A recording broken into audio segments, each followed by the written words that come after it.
Uy, Casey, natapos mo ba yung assignment sa English? Pakopya naman ako. Oo, natapos ko. Ako din. Uy, Ah. ako din ah. Uy, pakopya din ako. Uy, Casey, natapos mo ba yung assignment sa math?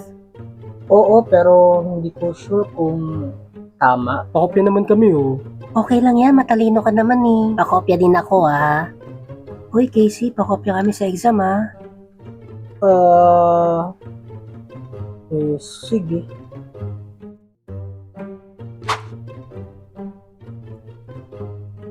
Uy, sino kumuha ng ballpen ko? Susumbong ko talaga kayo kay ma'am. Eh di sumbong mo, bakla ka talaga eh, sumbongera. Ma'am, may nangunguha ng ballpen ko. Sino ba kasi yan? Ibalik nyo na. Ma'am, pinatid ako kanina. Nasugatan nga po ako eh. Ano ba naman yan? Sumbongera ka talaga, bakla ka eh.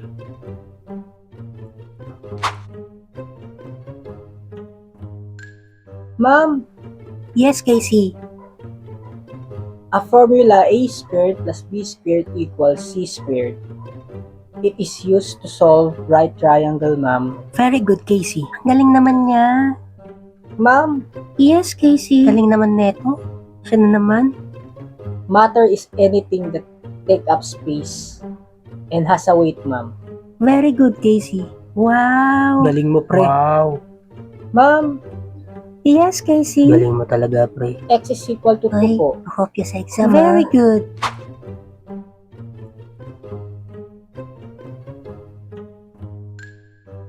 Hoy, ano baon mo? Wala po. Akin na lang yan, ha? Hoy, mamaya, pakopya, ha? Kung ayaw mong mabugbog, sumunod ka na lang. Sige po. Kung ako sa'yo, ibibigay ko na yung baon ko para hindi ka na masaktan. Ano? Ana?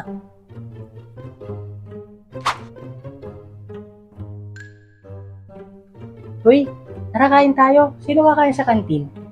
Libre ko. Siyempre, sasama ako. Hoy, ako din. Sino sasama sa akin pumunta ng mall mamaya? Bibili kasi ako ng damit eh. Lilibre ko ng milk tea. Ako, pre, sasama ako. Uy, ako din. Uy, guys. Tara kain tayo sa McDo. Libre ko ng isa sa inyo. Ako, pre, libre mo ako. Ano kaya ang kailangan kong gawin para hindi ako lumabas ng top 10? Need ko ng mataas na score sa exam. Hala, grabe siya oh.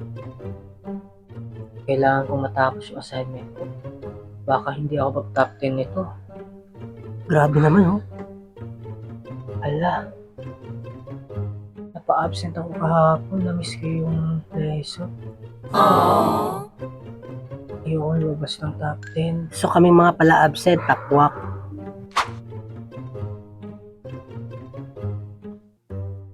Ganun. Hindi naman siya top 10 pero mas mataas siya sa akin sa math. Grabe ka naman, tol. Huwag mo awayin. Nag-review ako. Kailangan mas mataas ang exam ko sa kanya. Hindi naman siya top 10 eh. Buhay top 10 nga naman. Pre. Ano score mo sa math? 90 out of 100 lang, pre. Ah, Wala pala to eh. Mas mataas ako. 95.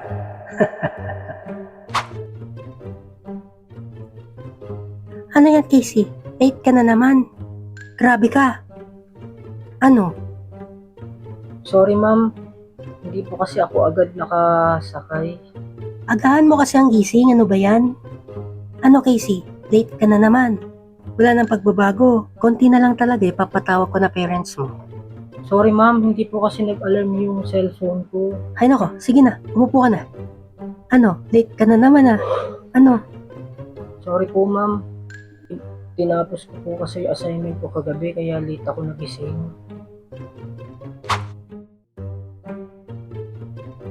Uy, sabi ni ma'am bawal daw ang noisy. Ulit naman. Hindi kayo nakikinig kay teacher. Uy, quiet naman kayo. Respeto naman sa mga officers nyo.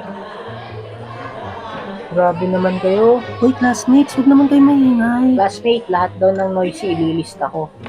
Piso daw kada guhit. Grabe naman yan, Oo pres. nga. Mars, tingnan mo si Cindy. Bagong rebond. Ganda niya, no? Eh ano naman, pangit naman siya. Mas maganda pa ako. Grabe ka naman, Mars. Mars, tingnan mo yung bago kong damit. No? Bago yan? Sa ukay mo lang naman binili. Grabe ka naman, gitera ka. Tingnan mo si Cindy, oh. Ang ganda niya, Mars. Mas maganda naman makeup ko dyan, no?